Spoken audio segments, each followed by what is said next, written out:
Le livre d'Esdras, chapitre 9. Cela fait, les chefs se sont approchés de moi en disant: Le peuple d'Israël, les prêtres et les Lévites ne se sont pas séparés des populations installées dans la région. Ils imitent leurs pratiques abominables, oui, celles des Cananéens, des Hittites, des Phérésiens, des Jébusiens, des Ammonites, des Moabites, des Égyptiens et des Amoréens. En effet, ils ont pris certaines de leurs filles comme femmes pour eux et pour leurs fils. Ils ont mêlé la sainte lignée aux populations installées dans la région. Les chefs et les magistrats ont été les premiers à commettre cet acte d'infidélité. À cette nouvelle, j'ai déchiré mes vêtements et mon manteau.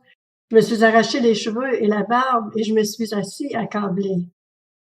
À mes côtés se sont rassemblés tous ceux qui tremblaient devant les paroles prononcées par le Dieu d'Israël contre l'infidélité des exilés. Pour ma part, je suis resté assis, accablé, jusqu'à l'offrande du soir.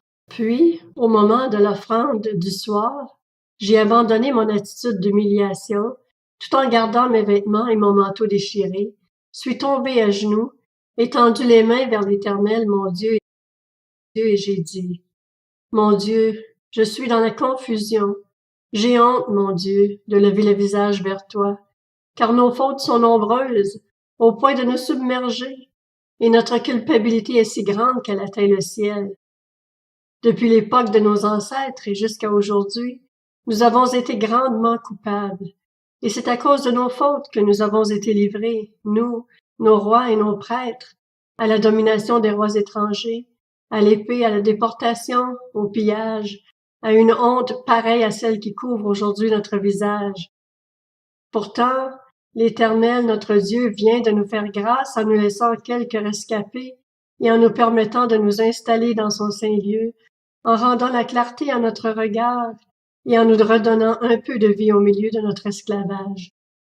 Oui, nous sommes des esclaves, mais notre Dieu ne nous a pas abandonnés dans notre esclavage. Il a manifesté sa bonté en nous attirant la faveur des rois de Perse, en nous redonnant la vie afin que nous puissions reconstruire son temple et réparer ses ruines, et en nous fournissant un abri sûr en Juda et à Jérusalem. Et maintenant, notre Dieu, que pouvons-nous dire après cela? En effet, nous avons abandonné tes commandements, ceux que tu nous avais prescrits par l'intermédiaire de tes serviteurs les prophètes. Tu avais dit: le pays dans lequel vous entrez pour en prendre possession est un pays souillé par les impuretés des populations installées dans la région, par les pratiques abominables dont elles l'ont rempli, d'un bout à l'autre, avec leur impureté. Ne donnez donc pas vos filles en mariage à leurs fils, et ne prenez pas leurs filles comme femmes pour vos fils. Ne recherchez jamais leur prospérité ni leur bien-être. Ainsi vous deviendrez forts, vous mangerez les meilleurs produits du pays, et vous le laisserez en héritage perpétuel à vos fils.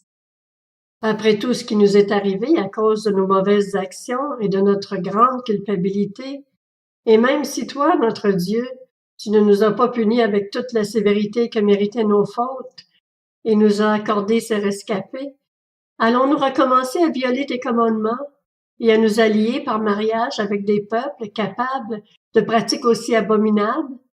Ne t'irriterais-tu pas contre nous au point de nous exterminer, sans laisser ni reste, ni rescapés?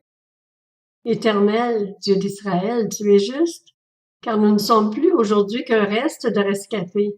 Nous voici devant toi avec notre culpabilité, alors que nous ne devrions pas pouvoir nous tenir ainsi devant toi.